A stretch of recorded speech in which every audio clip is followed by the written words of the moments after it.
ఇక డీటెయిల్స్ చూస్తే ఆంధ్రప్రదేశ్ ముఖ్యమంత్రి చంద్రబాబు నాయుడు నేడు ప్రధానమంత్రి నరేంద్ర మోదీతో సమావేశం కానున్నారు. కేంద్ర ప్రభుత్వం ఈ నెల చివరి వారంలో పూర్తిస్థాయి బడ్జెట్ ప్రవేశపెట్టనున్న తరుణంలో రాష్ట్ర అవసరాలను ప్రధానమంత్రి దృష్టికి తీసుకువెళ్లి తగిన సహాయం కోరే ఉద్దేశంతో చంద్రబాబు నిన్న రాత్రి ఢిల్లీకి చేరుకున్నారు. ఆయనతో పాటు రాష్ట్ర ఆర్థిక మంత్రి పయ్యావుల కేశవ్, రహదారుల భవనాల శాఖ మంత్రి బీసీ జనార్దన్ రెడ్డి, మాజీ ఎంపీ ఖమ్మంపాటి రామ్మోహన్ రావు, ప్రభుత్వ ప్రధాన కార్యదర్శి నీరబ్ కుమార్ ప్రసాద్, ఇతర ఉన్నత అధికారులు ముఖ్యమంత్రి వెంట ఢిల్లీకి వచ్చారు. రాష్ట్ర ముఖ్యమంత్రి చంద్రబాబు నాయుడు నిన్న రాత్రి ఢిల్లీకి పయనమయ్యారు. వెలగపూడి సెక్రటరేట్ నుండి హెలీప్యాడ్లో గన్నవరం విమానాశ్రయానికి చేరుకున్న సీఎం గన్నవరం విమానాశ్రయం నుండి ప్రత్యేక విమానంలో ఢిల్లీకి బయలుదేరి వెళ్లారు. నిన్న రాత్రి ఢిల్లీలో తెలుగుదేశం పార్టీ, భారతీయ జనతా పార్టీ, జనసేన ఎంపీలతో ముఖ్యమంత్రి సమావేశమయ్యారు.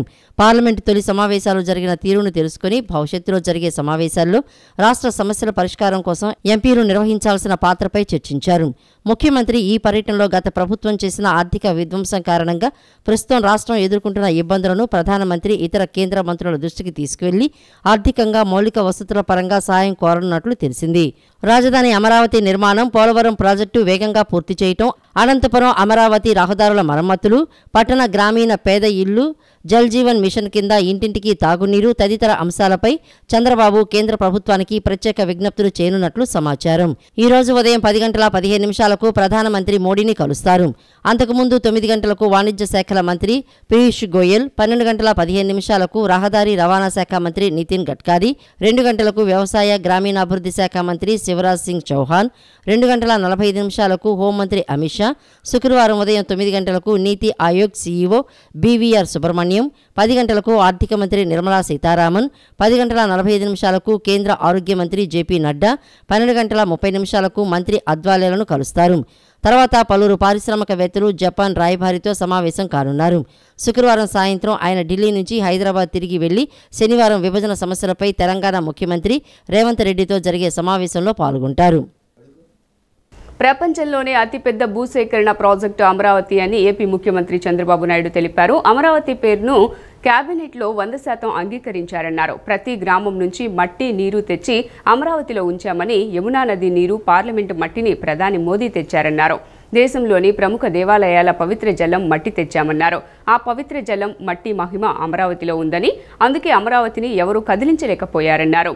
అమరావతి రైతుల త్యాగం చరిత్ర గుర్తుపెట్టుకుంటుందని చంద్రబాబు వివరించారు. సచివాలయంలో ఏర్పాటు చేసిన మీడియా సమావేశంలో రాజధాని అమరావతిపై ఏపీ ముఖ్యమంత్రి చంద్రబాబు నాయుడు నిన్న శ్వేతపత్రం విడుదల చేశారు. ఈ సందర్భంగా ఆయన మాట్లాడుతూ, అమరావతి అనేది ఒక కాలంలో ప్రముఖ నగరమని, రాష్ట్ర విభజన జరుగుతుందని, అమరావతి రాజధాని అవుతుందని ఎవరూ ఊహించలేదని అన్నారు. రాష్ట్రంలో ఎటు చూసినా సమదూరంలో ఉన్న ప్రాంతం ఇదని, రాష్ట్ర భవిష్యత్తును ఆకాంక్షించే ఎవరైనా అమరావతిని ఒప్పుకోవాలని అన్నారు. విజయవాడ, గుంటూరు మధ్య రాజధాని ఉండాలని శివరామకృష్ణ కమిటీ కూడా చెప్పిందన్నారు. హైదరాబాద్ను అభివృద్ధి చేసిన అనుభవం ఉందని, 9 ఏళ్లలో సైబరాబాద్ ప్రాంతాన్ని అభివృద్ధి చేశారని అన్నారు. కృష్ణానది నుంచి నీళ్లు తెచ్చి సైబరాబాద్కు ఇచ్చామన్నారు. 29,000 మంది రైతులు 34,400 ఎకరాలు రాజధాని కోసం ఇచ్చారని, రైతులు ఇచ్చిన భూమికి ఏటా పరిహారం ఇచ్చామని తెలిపారు. 5 ఏళ్ల వరకు పరిహారం ఇస్తామని రైతులకు చెప్పామని, రైతు కూలీలకు కూడా పరిహారం ఇచ్చామన్నారు. రాజధాని రాష్ట్రానికి నడి మధ్యనే ఉండాలని ఆనాడు ప్రతిపక్ష నేతగా జగన్ చెప్పారు. కానీ అధికారంలోకి వచ్చాక జగన్ ఏం చేశారో ప్రజలే చూశారని తెలిపారు. దేశంలో ఏ నగరానికి లేని సౌలభ్యం అమరావతికి ఉందని, ఇన్ని కిలోమీటర్ల రివర్ ఫ్రంట్ ఎక్కడా లేదని అన్నారు. 9 విభాగాల్లో అమరావతి హబ్గా మారాలని ఆకాంక్షించామన్నారు. జగన్ వచ్చాక అమరావతిలో జరుగుతున్న పనులను ఆపేశారని పేర్కొన్నారు. పార్లమెంటు పూర్తిగా సహకారం ఉంటుంది. అమరావతికి చట్టాలను చేసి దేశానికే చట్టాలు నిర్మించే పార్లమెంటు కూడా మీకు అండగా ఉంటుందని ప్రధానమంత్రి గారు చెప్పడం, అదే మాదిరిగా ఆ తర్వాత జరిగిన కార్యక్రమాలను మీరు చూస్తే ఆయనే ఫౌండేషన్ వేయడం, ఇది ఒక చరిత్ర. ఇలాంటి ఇప్పుడు కూడా ప్రపంచంలో గల అన్ని పవిత్ర దేవాలయాలు తీసుకొచ్చాం. ఈ మట్టి కూడా ఇప్పటికి కూడా మీరు చూస్తే అదే మాదిరిగా చేశాం. మొన్న కూడా నేను ప్రార్థనలు చేసి వచ్చాను. అక్కడనే ఎవరు కూడా అక్కడవన్నీ రోడ్లో ఉండే మట్టి కూడా తోకొనిపోయారు, కానీ ఈ మట్టిని తాకలేకపోయారు. అదొక గొప్ప విశిష్టత, పవిత్రత. నెక్స్ట్, ఈరోజు చాలామంది అడుగుతూ ఉంటారు, వై అమరావతి అలోనని. విభజన జరిగింది. విభజన జరిగినాక అప్పట్లో 13 జిల్లాలు. 13 జిల్లాలను మీరు చూస్తే స్ట్రైట్ గా ఏ పక్క గిర్ర గీసిన, ఈ పక్క మడకసిర లాస్ట్, ఈ పక్క ఇచ్చాపురం, ఇంకొక స్ట్రైట్ గా కొద్దిగా ఇట్లొస్తే కుప్పం. 550, 590, ఇక్కడ 594 కిలోమీటర్లు. ఎటు చూసినా సమదూరం ఉండే ఏకైక ప్రాంతం అమరావతి. ఎవరు బుద్ధి జ్ఞానం ఉండే ఏ వ్యక్తి అయినా సరే దీన్ని ఏమాత్రం కూడా డిఫర్ కారు మనిషి అనేవాడు. అదే మాదిరిగా ఆ పక్క 12 పార్లమెంట్లు, ఈ పక్క 12 పార్లమెంట్లు, 13వ పార్లమెంట్ ఇక్కడ వస్తుంది. దేనికంటే సైంటిఫిక్ బేసిస్ మీకు ఏం కావాలి అమరావతి నిర్ణయించడానికి? దీనికి కులాలు కావాలన్నా, మతాలు కావాలన్నా, ప్రాంతాలు కావాలన్నా, లేదంటే రెచ్చగొట్టాలన్నా? అంటే ఎవరైనా సరే రాష్ట్రం యొక్క భవిష్యత్తును ఆకాంక్షించే ఎలాంటి వ్యక్తి అయినా సరే, అతను కరుడుగట్టిన ఉగ్రవాది అయినా సరే దీనికి ఒప్పుకొని తీరాలి. ఈ నియమనాలతో నాకు అర్థం కావడం లేదు. పిఠాపురం ప్రజలు ఇచ్చిన బలం దేశ రాజకీయాల్లో మాట్లాడుకునేలా చేసిందని డిప్యూటీ సీఎం పవన్ కళ్యాణ్ అన్నారు. ఒక్కడి కోసం ఇంతటి ఘన విజయం అందించారని కొనియాడారు. అందుకు 2 చేతులు ఎత్తి నమస్కరిస్తున్నానన్నారు. డొక్కా సీతమ్మ స్ఫూర్తితో కష్టంలో ఉన్న ప్రతి మనిషికి అండగా నిలవాలనుకున్నానని, కానీ మీరు డిప్యూటీ సీఎం దాకా తీసుకొచ్చారని అన్నారు. 100% స్ట్రైక్ రేటు దేశంలో ఇప్పటి వరకు ఏ రాజకీయ పార్టీ చూడలేదని అన్నారు. కాకినాడ జిల్లా పిఠాపురంలో ఉప ముఖ్యమంత్రి పవన్ కళ్యాణ్ నిన్న సాయంత్రం వారాహి సభ నిర్వహించారు. సభలో ఆయన మాట్లాడుతూ, గేటు తాకడం కాదు, దాన్ని బద్దలు కొట్టుకుని పవన్ కళ్యాణ్ అసెంబ్లీలో అడుగు పెడతారని టీడీపీ నేత వర్మ అన్న మాటలు నిజమయ్యాయని అన్నారు. పవన్ కళ్యాణ్ను అసెంబ్లీ గేటు కూడా తాకనీయమని వైఎస్ఆర్సీపీ నేతలు అన్నారు. దాన్ని పిఠాపురం ప్రజలు సీరియస్గా తీసుకున్నారని తెలిపారు. చాలా మంది నన్ను హోంశాఖ తీసుకోమని చెప్పారని, కానీ బాపూజీ కలలుగన్న గ్రామ స్వరాజ్యం కోసమే పంచాయతీరాజ్ శాఖ తీసుకున్నట్లు వెల్లడించారు. తనకు ఎలాంటి లంచాలు అవసరం లేదని, నిధులు సద్వినియోగం కావాలని అధికారులకు చెప్పినట్లు తెలిపారు. బాధ్యతగా ఉండాలని తమ శాఖలో ఖర్చులు తగ్గించుకుంటున్నట్లు తెలిపారు. లంచాలు తీసుకోకుండా ప్రజల అభ్యున్నతికి పాటుపడతానని పవన్ తెలిపారు. రాష్ట్రంలో అన్ని వర్గాల ప్రజలకు న్యాయం చేస్తానని మీ ముందు ప్రమాణం చేస్తున్నానని అన్నారు. గతంలో వైఎస్ఆర్సీపీ నాయకులు పవన్ కళ్యాణ్ పిఠాపురంలో ఉండడు, హైదరాబాద్లో ఉంటాడని ప్రచారం చేశారు. అందుకే పిఠాపురంలో 3 ఎకరాలు కొన్నానని, ఈ రోజే రిజిస్ట్రేషన్ ప్రక్రియ పూర్తయిందని తెలిపారు. ఉద్యోగాలు లేవని, నీళ్లు రాలేదని ఫిర్యాదులు వస్తున్నాయని తెలిపారు. తాగు, సాగునీరు, విద్య, వైద్యం, రోడ్లు, ఉపాధి అవకాశాలు వంటి హామీలన్నీ గుర్తున్నాయని, అవన్నీ నెరవేర్చుతానని హామీ ఇచ్చారు. ఆర్థికంగా లోటు ఉన్న రాష్ట్రాన్ని ఎలా ముందుకు తీసుకువెళ్లాలని చంద్రబాబుతో కలిసి ఆలోచిస్తున్నట్లు పేర్కొన్నారు. 21 మొత్తం గెలుపు దేశం మొత్తం మాట్లాడుకునేలా చేసింది. ఇది బైబుల్ సూక్తి గుర్తొచ్చింది. ఒక బైబుల్లో ఉన్న సూక్తి ఎంత గొప్పది అంటే, తనని తను తగ్గించుకుంటే హెచ్చింపబడతావంటే ఇంతకు మించిన సాక్ష్యం ఏం కావాలి? 21 స్థానాలకి నువ్వు పోటీ చేస్తే 100కి 100% గెలిచి దేశమంతా మాట్లాడుకునేలా చేసిందంటే ఆ బైబుల్ సూక్తి ఎంత గొప్పదో మా టీచర్కి, ఆ శిరోమణి టీచర్కి, ఆవిరికి నా పాదాభివందనాలు. ఆ తల్లి ఏ లోకాల్లో ఉంది.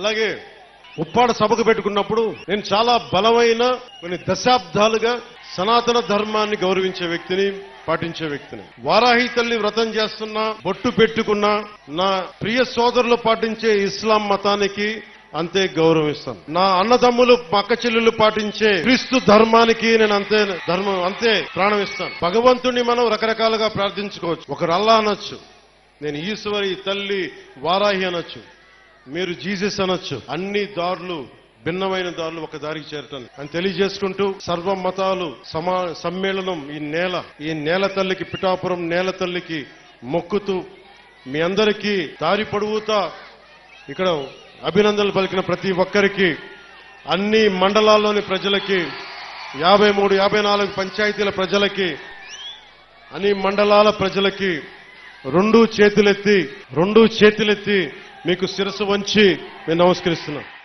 రానున్న 3 మాసాల్లో ఉచిత ఇసుక పాలసీని తీసుకువచ్చి ఉచితంగా ఇసుకను అందరికీ అందుబాటులో ఉంచుతామని రాష్ట్ర గనులు, భూగర్భ జలవనరులు మరియు ఎక్సైజ్ శాఖ మంత్రి కొల్లు రవీంద్ర పేర్కొన్నారు. రాష్ట్రంలో ఉచిత ఇసుక పాలసీ విధానాన్ని అమల్లోకి తేవటం ద్వారా నిర్మాణ రంగాన్ని పునరుద్ధరించి ఆ రంగంపై ఆధారపడిన కార్మికులందరికీ పెద్ద ఎత్తున ఉపాధి కల్పించాలనే దృఢ సంకల్పంతో సీఎం చంద్రబాబు ఉన్నారన్నారు. రాష్ట్ర సచివాలయంలో రాష్ట్ర గనులు, భూగర్భ వనులు మరియు ఎక్సైజ్ శాఖ మంత్రి కొల్లు రవీంద్ర నిన్న విలేకరుల సమావేశం నిర్వహించారు. సమావేశంలో ఆయన మాట్లాడుతూ గత ప్రభుత్వం అనుసరించిన ఇసుక విధానం వల్ల రాష్ట్రంలో నిర్మాణ రంగమంతా కుదేలైందని, ఆ రంగంపై ఆధారపడ్డ 40 రంగాలకు చెందిన కార్మికులు రోడ్డున పడటం జరిగిందన్నారు. ప్రైవేటు ఏజెన్సీలకు గత ప్రభుత్వం ఇసుకను అమ్ముకోవడం ద్వారా ఆదాయాన్ని సమకూర్చుకునే అంశంపైనే దృష్టి సారించడం వల్ల కోట్లాది మంది కార్మికులు ఎంతగానో నష్టపోయారని అన్నారు. అటువంటి పరిస్థితులు రాష్ట్రంలో పునరావృతం కాకుండా ఉచితంగా ఇసుకను అందరికీ అందుబాటులోకి తీసుకువచ్చి నిరంతరాయంగా నిర్మాణ రంగం కొనసాగేలా చర్యలు తీసుకుంటామన్నారు. గత ప్రభుత్వం అనుసరించిన ఇసుక విధానాన్ని నిలుపుదల చేయడంలో ఎదురయ్యే సాంకేతిక సమస్యలను త్వరలో పరిష్కరించేందుకు చర్యలు తీసుకుంటామని మంత్రి తెలిపారు. ప్రస్తుతం వర్షాకాలం అవ్వడం వల్ల సెప్టెంబర్లోపు రీచ్ల నుండి ఇసుక తవ్వకాలకు వీలుండదన్నారు. రానున్న 10-15 రోజుల్లోపు రాష్ట్రంలో అధికారికంగా, అనధికారికంగా ఉన్న ఇసుక స్టాకు పాయింట్లను గుర్తించి వాటిల్లో అందుబాటులో ఉన్న ఇసుకను ప్రజలకు ఉచితంగా పంపిణీ చేస్తామన్నారు. రానున్న 3 మాసాల పాటు దాదాపు 1 కోటి టన్నుల ఇసుక అవసరమవుతుందని అంచనా వేయటం జరిగిందన్నారు. స్టాకు పాయింట్ల నుండి ఇసుక రవాణా చేసే వాహనాల ఛార్జీలను కూడా నియంత్రించి అతి తక్కువ ఛార్జీలకే ఇసుక రవాణా అయ్యే విధంగా ఇసుక బ్లాక్ మార్కెటింగ్ కాకుండా తగు చర్యలు తీసుకోవడం జరుగుతుందన్నారు. ప్రజలకి ఫ్రీ శాండ్, ఎందుకంటే చంద్రబాబు నాయుడు గారు ఎన్నికల సమయంలో హామీ ఇచ్చారు. గతంలో మేము 2014లో ఏదైతే 19 మధ్యలో ఫ్రీ శాండ్ పాలసీని తీసుకొచ్చింది మొట్టమొదటి రాష్ట్రం ఆంధ్రప్రదేశ్ రాష్ట్రం. ఆ రోజు చంద్రబాబు నాయుడు గారు ఫస్ట్ డ్వాక్రాస్కి ఇచ్చి తర్వాత దాన్ని వాళ్ళు కూడా బెనిఫిట్ పొందాలని చేయడం జరిగింది. తర్వాత పూర్తిగా ఫ్రీగా ఇచ్చేసాం. ఇవాళ వాళ్ళు వచ్చిన తర్వాత దాన్ని ఆదాయంగా చేసుకోవాలని ప్రయత్నం చేశారు. ఇవాళ అలాంటి పరిస్థితి రాకుండా ఏదైతే ఇందులో చాలామంది గతంలో ఉన్నారో అవన్నీ కూడా బయటికి వస్తూ ఉన్నాయి. ఒక్కొక్కటి మొత్తం బయటకు తీస్తాం. దీంట్లో ఇన్వాల్వ్ అయిన ప్రతి ఒక్కరిని కూడా చట్ట ప్రకారం చర్యలు తీసుకోవడం జరుగుతుంది, ఎంత వీలైతే అంత తొందరగా. ఎందుకంటే దానికి సంబంధించి టెక్నికల్ ప్రాబ్లమ్స్ ఇవన్నీ కూడా ఉంటాయి. తర్వాత ముందు రీచెస్లో ఉన్నాయని కూడా మరొకసారి మరీ క్యాలిక్యులేట్ చేసుకోమంటున్నాం. దానికి తగ్గగా మిగతాది ఎక్కడి నుంచి మనం అక్యుములేట్ చేసుకోవాలనేది కూడా మేము ప్లాన్ చేసుకుంటాం. అదే డేట్ ఎప్పటి నుంచి అనేది మేము డేట్ మళ్ళీ అనౌన్స్ చేస్తాం జరుగుతుంది. స్టాక్ పాయింట్లో అవైలబిలిటీ ఉన్నది స్టాక్ పాయింట్స్లో ఉంటాయి. ఇంకా మిగతావి కూడా ఉన్నాయి, మిగతా సోర్సెస్ కూడా ఉన్నాయి. ఇప్పుడు మనకి 3 months నడపడానికి ఆ సోర్సెస్ కూడా మేము ప్రకటించడం జరుగుతుంది. అంటే ఇప్పుడు మనకు వచ్చేటప్పటికి షిల్ట్ ఉంది, షిల్ట్ది కూడా కొంత దీంట్లో యాడ్ చేసుకుని తీసుకెళ్లాలనేది మా ఆలోచన. అది ఇవన్నీ కూడా దీని మీద ఇంకా డెప్త్కి వెళ్ళాలి, చాలా డెప్త్కి వెళ్ళాలి. దీంట్లో చాలామంది అదే దానికి టెక్నికల్గా అదే చెప్పే కదా, టెక్నికల్ ఇష్యూస్ అన్ని కూడా కరెక్ట్ చేసుకుని అతి త్వరలోనే ఇస్తాం. అది ఎక్కువ రోజులు కూడా కాదు, టెక్నికల్గా ఎక్కడ ప్రాబ్లం రాకుండా చేయాలనేది ఆలోచన. అది కలెక్టర్ గారు డిసైడ్ చేస్తారు. జిల్లాలో కలెక్టర్స్ దాన్ని డిసైడ్ చేస్తారు. ఎందుకంటే అక్కడ ఎక్స్కవేషన్ ఉంటుంది కదా, ఎక్స్కవేషన్ కానీ అక్కడి నుంచి స్టాక్ పాయింట్కి కానీ తీసుకురావాల్సింది కానీ, అట్లాగే బోట్మెన్ సొసైటీస్ ఉంటాయి. బోట్మెన్ సొసైటీస్ వాళ్ళు ఎందుకంటే దూరాల నుంచి తేవాల్సినవి ఉంటాయి, అవన్నీ ఉంటాయి. కాబట్టి వాళ్ళు అవన్నీ చేసుకుని జిల్లా కలెక్టర్ దానికి అక్కడ అంటే మనం ఇచ్చేది శాండ్ ఫ్రీ, వాళ్ళ లేబర్ అక్కడ ఉంటుంది కదా దాన్ని లిఫ్ట్ చేయాల్సినవి అన్నాడు, దాన్ని ఎక్స్ట్రా వాళ్ళు అక్కడ కలెక్టర్స్ డిసైడ్ చేస్తారు. Welcome back. రాష్ట్రంలో 100 రోజుల కార్యాచరణ ప్రణాళిక కింద వచ్చే 3 మాసాల్లో 1,28,000 గృహాలను పూర్తి చేయాలనే లక్ష్యంగా నిర్ణయించుకున్నట్లు రాష్ట్ర గృహ నిర్మాణ సమాచార శాఖ మంత్రి కె పార్థసారథి వెల్లడించారు. ఇందుకు గాను 2,520 కోట్ల రూపాయలను ఖర్చు చేయనున్నట్లు మంత్రి సారథి తెలిపారు. రాష్ట్రంలో వివిధ దశల్లో నిర్మాణంలో ఉన్న 8.02 లక్షల గృహాలను వచ్చే మార్చి నెలాఖరు నాటికి పూర్తి చేయాలనే లక్ష్యంగా నిర్ణయించినట్లు మంత్రి పార్థసారథి తెలిపారు. అదేవిధంగా నిర్మాణ దశలో ఉన్న 6.08 లక్షల గృహాల స్టేజ్ కన్ఫర్మెన్స్ చేయాలని నిర్ణయించినట్లు పేర్కొన్నారు. రాష్ట్ర సచివాలయంలో రాష్ట్ర గృహ నిర్మాణ సమాచార శాఖ మంత్రి కె పార్థసారథి నిన్న విలేకరుల సమావేశం నిర్వహించారు. సమావేశంలో ఆయన మాట్లాడుతూ గృహ నిర్మాణాలు జరిగే లేఅవుట్ల అభివృద్ధికి సంబంధించి విశాఖపట్నం, విజయవాడ, నెల్లూరు, రాయలసీమలోని థర్మల్ పవర్ స్టేషన్ నుండి వచ్చే ఫ్లై యాష్ వినియోగించేందుకు చర్యలు తీసుకోనున్నట్లు మంత్రి పార్థసారథి పేర్కొన్నారు. అదేవిధంగా ఆప్షన్ 3 కింద నిర్మాణంలో ఉన్న గృహాలకు సంబంధించిన సమస్యలపై ముఖ్యమంత్రితో మాట్లాడి తగిన చర్యలు తీసుకోవడం జరుగుతుందని మంత్రి వివరించారు. రాష్ట్రంలో వివిధ దశల్లో నిర్మాణంలో ఉన్న గృహాలను వేగవంతంగా పూర్తి చేయడానికి అధికారులంతా కృషి చేయాలని ఆదేశించామని చెప్పారు. గృహ నిర్మాణాలకు సంబంధించి ఈ నెలాఖరులోగా రీకన్సిలేషన్ ప్రక్రియను పూర్తి చేయాలని అధికారులకు ఆదేశాలు జారీ చేసినట్లు తెలిపారు. అంతేకాక ఇక మీదట ప్రతి నెల గృహ నిర్మాణాల ప్రగతిని అధికారులతో సమీక్షించడం జరుగుతుందని మంత్రి పేర్కొన్నారు. రాష్ట్రంలో 8 లక్షల ఇళ్ళు, వివిధ 8,04,707 ఇళ్ళు వివిధ దశల్లో ఉన్నాయి. అదేవిధంగా 5,76,670 ఇళ్ళు ప్రారంభానికి నోచుకోకుండా ఉన్నాయి.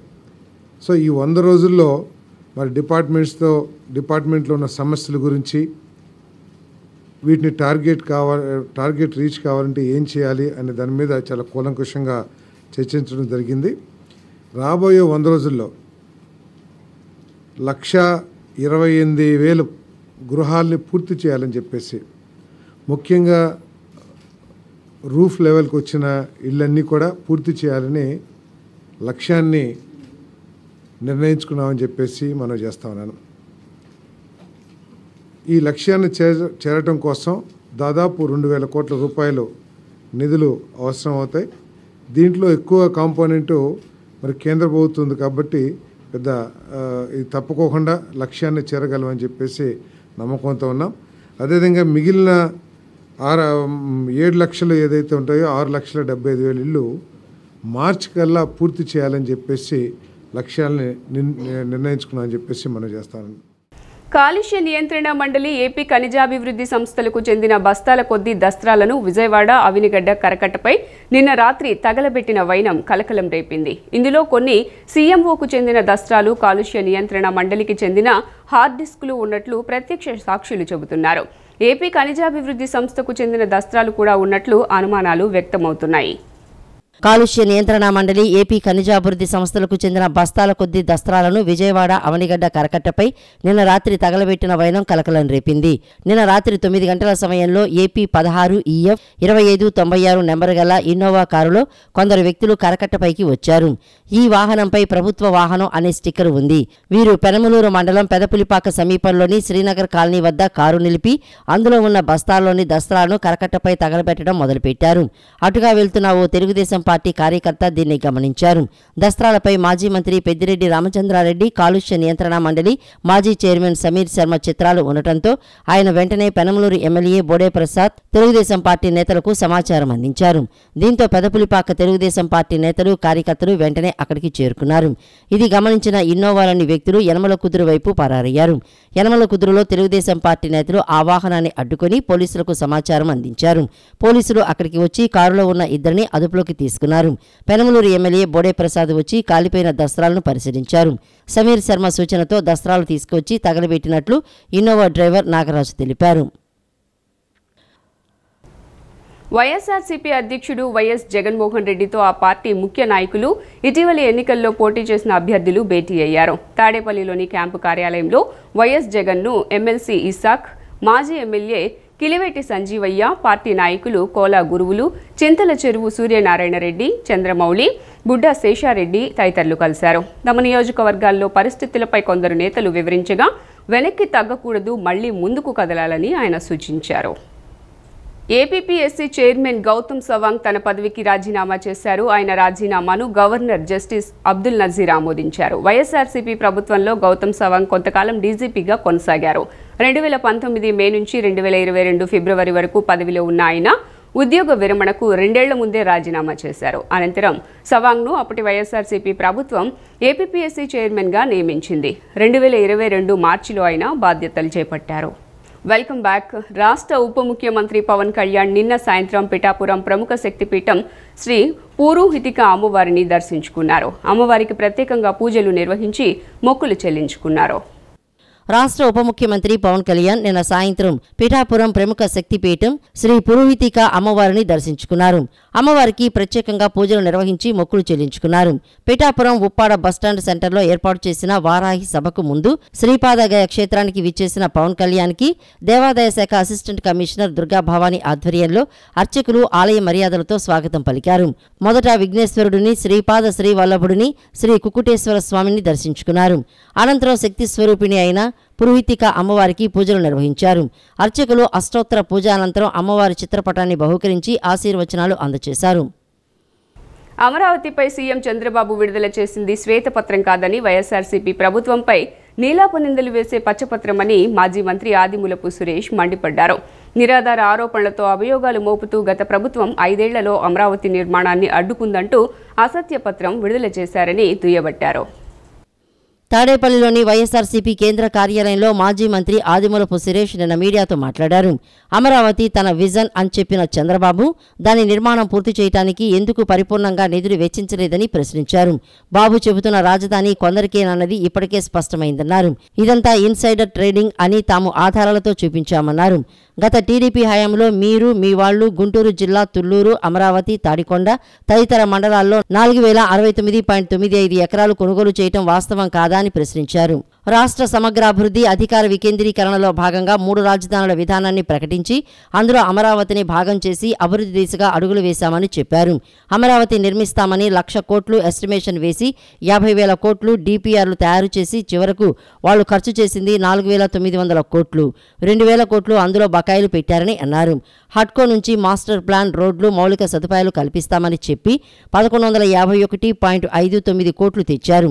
దీనికి సంబంధించి ఏడాదికి రీపేమెంట్ 100 కోట్లు వైఎస్ఆర్సీపీ ప్రభుత్వం కట్టిందని ఆయన పేర్కొన్నారు. అమరావతి కోసం అమరావతి పూర్తి చేయడానికి వారు ఎందుకు పరిపూర్ణంగా ఖర్చు పెట్టలేకపోయారు? వారు పెట్టిన ఖర్చు ఎంత? వారు పెట్టిన బకాయిలు ఎంత? అసలు వారి హయాంలో ఏం జరిగింది అనే విషయం ఖచ్చితంగా రాష్ట్ర ప్రజలందరూ కూడా ఒకసారి నేను గుర్తు చేయాల్సినటువంటి అవసరం ఉంది. ఎందుకంటే అక్కడి నుంచి వాళ్ళు మొదలు పెడితే బాగుంటుందని చెప్పి నా యొక్క ఆలోచన విధానం.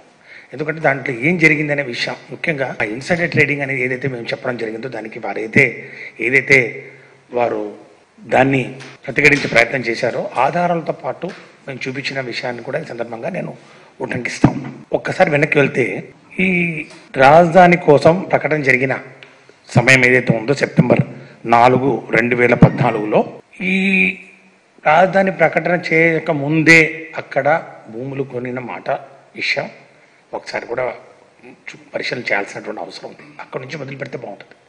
అక్కడి నుంచి ఏ విధంగా పోయింది ఇప్పుడు? ఎందుకంటే పదే ముఖ్యమంత్రి గారు సంపద సృష్టిస్తాను, సంపద పంచుతాను అంటున్నాడు. సంపద సృష్టించేది ఎవరి కోసం? ఎవరికి సంపద సృష్టిస్తారు? అందరికా, కొందరికా? ఇది అందరి రాజధాని కావాలా లేకపోతే కొందరి రాజధాని కావాలా అనేది ఒకటి ఖచ్చితంగా ఈ రాష్ట్ర ప్రజలందరికీ కూడా దీని మీద ఒక ఆలోచన చేయాల్సినటువంటి అవసరం ఉంది. Gandhi cooperative bank chairman Vemuri Venkatrao తన పట్ల పూర్తిగా వివక్ష వ్యవహరిస్తున్నారని డైరెక్టర్ కల్లె నాగేశ్వరరావు ఆరోపించారు. తాను తెలుగుదేశం పార్టీ రాజకీయాల్లో క్రియాశీలకంగా ఉండటమే ఇందుకు కారణమని ఆయన ఆరోపించారు. తాను గతంలో టీడీపీ నేత బుద్దా వెంకన్న సహకారంతో గాంధీ కోఆపరేటివ్ బ్యాంక్ డైరెక్టర్గా ఎన్నికైనట్లు ఆయన తెలిపారు. Gandhi cooperative bank director Kalle Nageswararao ఓ వీడియోను మీడియాకు విడుదల చేశారు. బ్యాంకు డైరెక్టర్గా బాధ్యతలు చేపట్టిన కొద్ది కాలంలోనే అక్కడ జరిగే కొన్ని విషయాలపై తనకు అనేక అనుమానాలు, సందేహాలు కలిగాయని చెప్పారు. వీటన్నింటిపై జిల్లా సహకార రిజిస్ట్రార్కు ఫిర్యాదు చేసినట్లు ఆయన తెలిపారు. అయితే తనకు కనీస సమాచారం లేకుండానే విచారణ జరిపిన డిఆర్ వాళ్ళకి అనుకూలంగా నివేదిక ఇచ్చారని పేర్కొన్నారు. దీనిని నేను తీవ్రంగా వ్యతిరేకించినట్లు ఆయన తెలిపారు. బ్యాంకులో వివిధ సబ్ కమిటీలకు, డైరెక్టర్లకు చోటు కల్పిస్తారని అన్నారు. అందరికీ అవకాశం ఇచ్చినప్పటికీ తనకు మాత్రం ఇవ్వడం లేదని పేర్కొన్నారు. అదేమంటే నువ్వు తెలుగుదేశం పార్టీ వ్యక్తి అని అంటున్నారని అన్నారు. బ్యాంకు డైరెక్టర్గా వ్యవహరించడం తప్ప బయట రాజకీయాల్లో తనకు నచ్చిన పార్టీలో తిరిగే హక్కు తనకు ఉందని ఆయన చెప్పారు. నూజివీడు, హనుమాన్ జంక్షన్ వంటి చోట్ల బ్యాంకు పేరిట స్థలాలు కొన్నప్పటికీ కనీసం తనకు సమాచారం ఇవ్వడం కానీ చూపడం కానీ లేదన్నారు. అసలు బ్యాంకు సమావేశాలకే తనకు సమాచారం ఇవ్వడం లేదని నాగేశ్వరరావు చెప్పారు. విశాఖపట్నంలో కొత్తగా ఏర్పాటు చేస్తున్న బ్రాంచ్కి రిజర్వ్ బ్యాంకు అనుమతి లేకుండానే అద్దెకు తీసుకుని చెల్లించడాన్ని తాను తప్పుపట్టినట్లు ఆయన చెప్పారు. అప్పటి నుండి పాలక మండలి సమావేశాలకు తనకు సమాచారం ఇవ్వడం లేదని అన్నారు. చైర్మన్ నుంచి తనకు ప్రాణహాని ఉందని ఆయన ఆందోళన వ్యక్తం చేశారు. ప్రభుత్వం జోక్యం చేసుకుని బ్యాంకులో జరుగుతున్న అవకతవకలను సరిదిద్దటంతో పాటు తనకు భద్రత కల్పించాలని ఆయన కోరారు. నన్ను కూడా తీసుకోగలిగారు.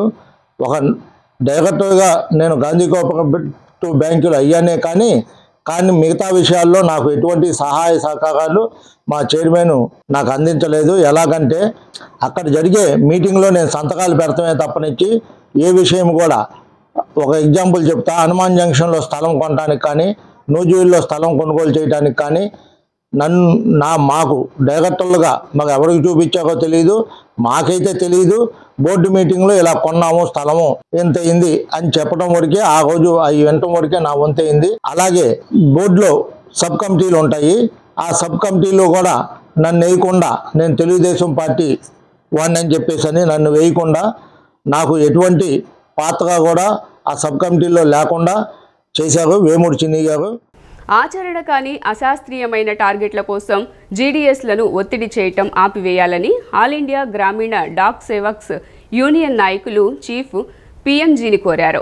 ఒక్క రోజులోనే ఆర్పీఐలు చేయాలని, గ్యాస్ పాలసీలు చేయాలని, సుకన్య సమృద్ధి యోజన, మహిళా సమృద్ధి యోజన చేయాలంటూ ఒత్తిడికి గురిచేస్తున్నారని అన్నారు. అనేక డివిజన్లలో ఉద్యోగులు ఆత్మహత్యలకు పాల్పడ్డ ఘటనలు ఉన్నాయని ఆవేదన వ్యక్తం చేశారు. ఆచరణ కాని అశాస్త్రీయమైన టార్గెట్ల కోసం జీడీఎస్లను ఒత్తిడి చేయడం ఆపివేయాలని డిమాండ్ చేస్తూ ఆల్ ఇండియా గ్రామీణ డాక్ సేవక్స్ యూనియన్ ఆధ్వర్యంలో 1 టౌన్ పోస్టాఫీసు వద్ద నిరసన కార్యక్రమం చేపట్టారు. ఈ సందర్భంగా యూనియన్ నాయకులు మాట్లాడుతూ గ్రామీణ తపాలా ఉద్యోగులను, కింది స్థాయి ఉద్యోగులను చులకనగా చూస్తున్నారని ఆవేదన వ్యక్తం చేశారు. ఒక రోజులోనే ఆర్పీఐలు చేయాలని, గ్యాస్ పాలసీలు చేయాలని, సుకన్య సమృద్ధి యోజన, మహిళా సమృద్ధి యోజన చేయాలంటూ ఒత్తిడికి గురి చేస్తున్నారని పేర్కొన్నారు. ఇవి కాక సెంటు% డెలివరీ అంటూ తీవ్ర ఒత్తిడికి గురి చేస్తున్నారని ఆందోళన వ్యక్తం చేశారు. ప్రశాంత వాతావరణం కల్పించాలని కోరారు. అనేక డివిజన్లలో ఉద్యోగులు ఆత్మహత్యలకు పాల్పడ్డ ఘటనలు ఉన్నాయని తెలియజేశారు. అన్నీ ఈ చేస్తూ మళ్ళా డిపార్ట్మెంటు పోస్టులోకి వచ్చేటప్పటికి సెంటు% డెలివరీ అనేటువంటివి ఈ విధమైన 4 పక్కల నుంచి కూడా విపరీతమైనటువంటి ఒత్తిడిని తీసుకొచ్చి ఇక్కడ ప్రశాంతంగా ఉద్యోగస్తులు ఎవరైతే ఉన్నారో ప్రశాంతమైన వాతావరణంలో పని చేసుకునేటువంటి పరిస్థితులు ఇవాళ ఇక్కడ కల్పించబడటం లేదు.